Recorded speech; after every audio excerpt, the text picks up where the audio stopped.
Good evening, ladies. Jane, as always, your food was excellent. Thank you, Mr. Jim. I'm glad you liked it. Take care of yourself, okay? Don't work too much. You saw that, right? Stop it, Sophie. Why should I? He's a good man, has his own business, stands on solid ground. And he respects you. He likes you a lot. Jane, honestly, aren't you tired of being alone all these years? Since your husband left, it's been, what, 15 years? 16. George was 4 when he left. Now he's 20. And you've been working nonstop. I know you do it for your child, but don't you deserve some rest too? How can I rest? Expenses pile up, his studies are demanding. Architecture isn't cheap. Every month, he needs drafting tools, paints, models. And you sacrifice everything so he can succeed. I don't mind. He's a good kid, never asks for much. But I see how he looks at the other students, the ones who don't worry about money, who live more comfortably. And I wonder, am I being unfair to him? You're not being unfair. You're raising him right. But Jane, what about you? Mr. Jim looks at you in a way that, well, you know. This isn't the time for such things. George is my priority. George is growing up, and you deserve to rebuild your life too. And where is George now? Where else? At his university. My little bird doesn't trouble me at all. Just think, he's paying his own way through school on scholarship, having been among the top entrants in architecture. Well done, my dear. You should be proud of him. May he stay well. Galaxy Cafe bubbled with laughter, music, and conversations whose intensity far exceeded what their mundane topics warranted. Yours truly, George Chrysaphis, her little bird, hunched over my binder clip folder at my usual corner table, trying to focus. My pen hovered over the blank page like a satellite out of fuel. My mind? Well, that had been orbiting the far side of the room for the past hour. Lisa laughed at something one of her friends said, her golden hair shining so brightly in the sunlight that I briefly wondered if I needed sunglasses. There was a magnetism to her presence, something that made the room revolve around her like she was the center of the universe. To me, she wasn't just beautiful, she was untouchable. A lighthouse of confidence in a sea of ordinary mortals. And of course, she remained completely oblivious to my existence. I glanced down at myself, an old t-shirt, jeans that had probably shrunk in the wash. Or maybe I just grew taller? Yeah, right. And sneakers whose soles were fighting a losing battle for survival. Obviously, a girl like Lisa wouldn't spare a glance for someone like me. I scooted my chair back a little further, trying to fold into myself as much as possible. Lisa glowed with confidence. Me? If I were a color, I'd be beiged. You okay, George? Bill, one of the few classmates who tolerated my existence, smirked like he'd just uncovered state secrets. Lisa again, huh? You've got that creepy stalker stare going on. I'm not staring, I lied, my grip on my pen threatening to snap it in half. I'm just studying human anatomy. For architecture, obviously. Sure, buddy, Bill snorted. Good luck with that. She's into guys like Danny, tall, athletic, and financially stable. You know, the opposite of you. The word stung. But it wasn't just Danny, the basketball prodigy / Adonis hybrid, who made Lisa seem light years out of reach. It was my entire life's aesthetic. Dad? Vanished when I was 4. Like a magician, but with less applause. Mom? Worked diner shifts so long the regulars thought she was part of the furniture. Budget? Luxuries meant not reusing tea bags. Lisa stood to leave, her golden hair catching the light like a shampoo commercial. She didn't even glance my way, which was fair, since I basically blended into the walls like human wallpaper. I watched her go, my chest doing that weird squeeze thing. 50% longing, 50% indigestion. Maybe she didn't know my name. Or worse, maybe she did. But then, the master plan flickered in my brain. Last Saturday, at the Strangers concert, Lisa had practically glowed when the guitarist shredded his solo. Bingo. Her kryptonite wasn't just confidence or biceps, it was musicians. I peeked at the flyer in my folder, a crimson electric guitar, identical to the one owned by Danny, my neighbor, nemesis, an overall life ruiner. Secret weapon? I'd been secretly practicing for years on my dad's old acoustic, my emotional support object. Now, it might actually be useful. Problem? Guitars cost more than my entire wardrobe, which, granted, was just 3 shirts and hope. My wallet held half the amount. Solution: more odd jobs. Read: becoming the neighborhood's unpaid errand gremlin. Lisa wasn't just a girl. She was a supernova, outshining mere mortals like me, and hey, wouldn't cut it. I needed a grand gesture. A way to turn invisible into unignorable. Or, at least into that weird guy with the guitar. 5 p.m., Friday before a long weekend. That sacred hour when architecture students ugly cry with relief. 2 hours of perspective geometry was basically a holiday gift. The sun shone with suspicious optimism as I marched home, master plan in mind. 1. Survive lecture 2, collapse on bed 3, fantasize about Lisa in 4K. The moment I stepped onto the cobblestone courtyard, aka the path of doom, I heard my name called. The voice hit me like an alarm clock set to mortifying childhood memory. There she was, my first-floor neighbor, Anna, draped over her balcony railing like a telenovela star mid-cliffhanger.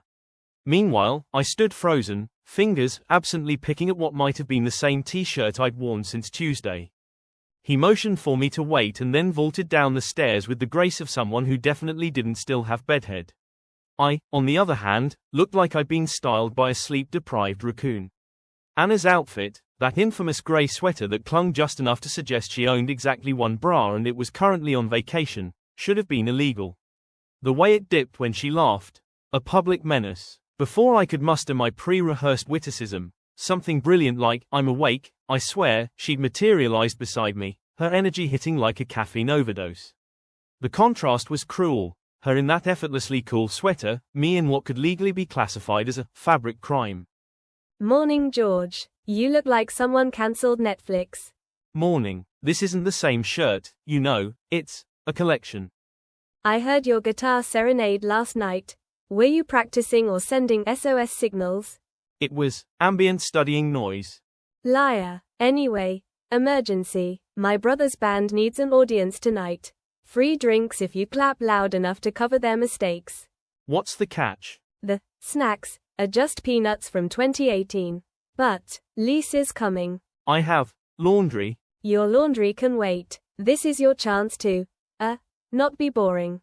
B. Play hero when the guitarist quits mid-show. C. Accidentally impress Lisa when you save the night. So, we're going together? I asked, immediately wishing I could swallow the words back. My voice cracked on together, making it sound like an accusation. Yeah, unless you'd rather stay home watching architectural blueprints for fun. I've got exams, I blurted out. The lie tasted like stale coffee. My last exam had been 2 weeks ago, unless you counted my daily test of how long can I stare at Lisa's Instagram before my phone dies. Anna's eyebrow arched. On a Friday night, what are you studying? Advanced hermatology. It's a makeup exam, I said, scrambling.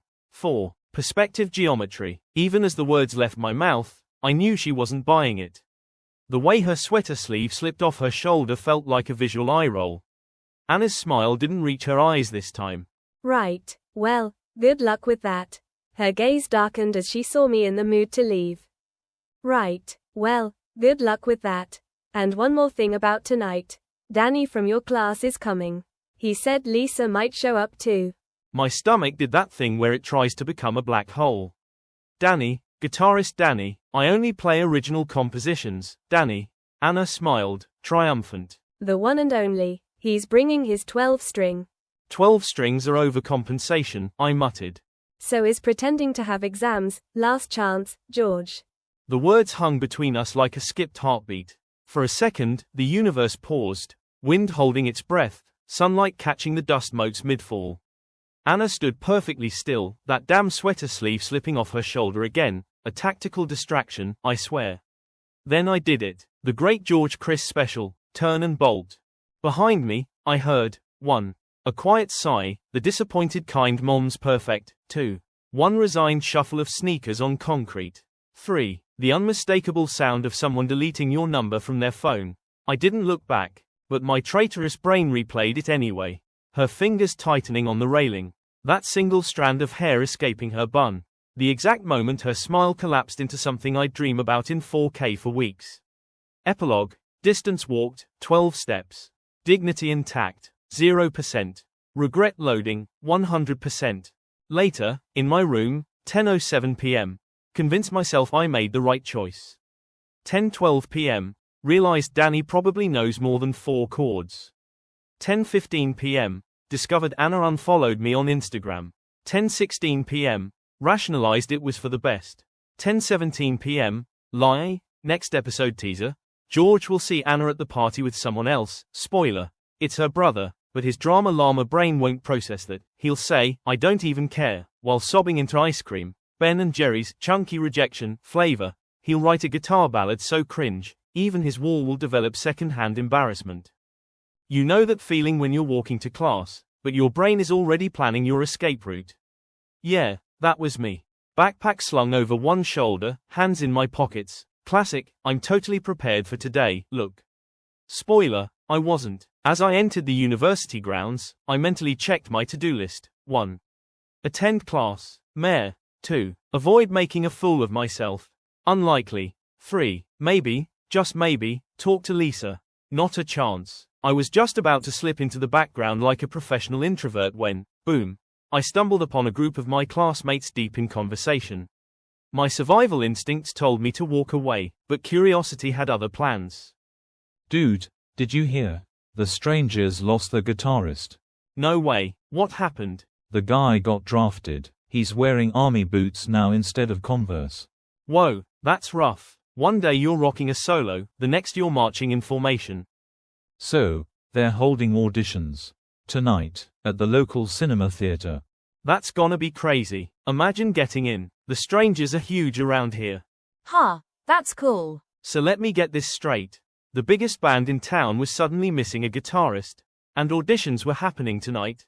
I did the only logical thing a socially awkward guy could do. I stood there, nodded like I totally belonged in this conversation, and internally screamed.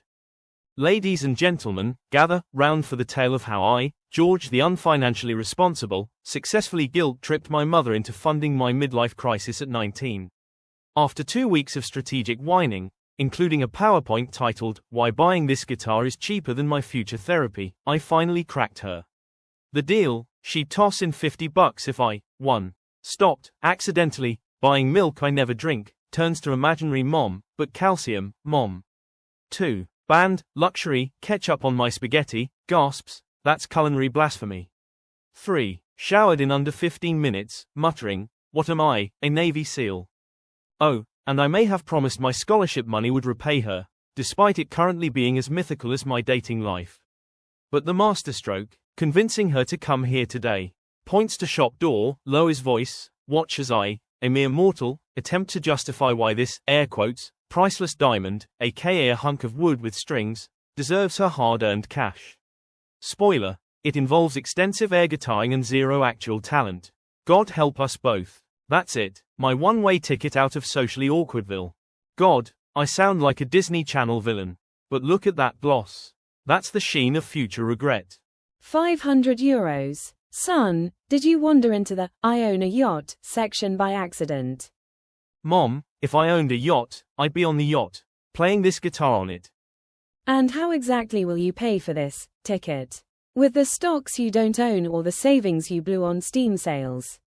Ah, a young man with taste. This beauty sings like a choir of angels. If angels screamed into a distortion pedal while their rent was due. Funny, why is the Aegean Sound Labs logo held on with double-sided tape? Is this a demo model? That's a limited edition for discerning collectors. Stop enabling him. I have seen more honest pricing at used car lots. What's your actual cost from the workshop? Mom, we're getting banned from every music store in the city.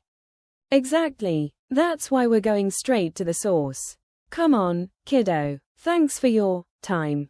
I throw a last glance at the guitar like it's my dying pet. This isn't goodbye, it's, see you after I pawn my PlayStation. 10 minutes later, we stood in a guitar workshop that smelled like wood shavings and broken dreams. Unlike those fancy music stores with the "Try Me" stickers, this place radiated 2 vibes, handmade with love, and probably a fire hazard. And I was whispering to Mom, running fingers over a guitar's body. See these dents? Real musicians played these, not just trust fund kids posing for TikTok. Ah, you've got good taste. That one's mahogany. Sustains notes like a dream. Says here it's a prototype. Is that code for half finished? More like, uniquely customizable. We could even engrave your name. Phone rings with the urgency of a tornado siren. Mr. Jim's smile vanishes as he listens. His eyes dart between us like we're wanted criminals. Then he is hanging up, stepping back. Sorry, new price is €450. If you want, I can let you have this cracked one for 400. Since when do prices change in 30 seconds? That was Hector's music. If I sell to you, they'll cut off my supplier. Then we'll go straight to your competitor. Mom, that was the competitor. We're in a guitar mafia war. Exactly. And you too, you're the collateral damage. The next minute I was dragging Mom toward the exit as she was glaring over her shoulder. The door jingled like a funeral bell. As we fled, I glanced back at my Crimson Dream guitar. It seemed to whisper, "You'll own me when you stop being a walking disaster."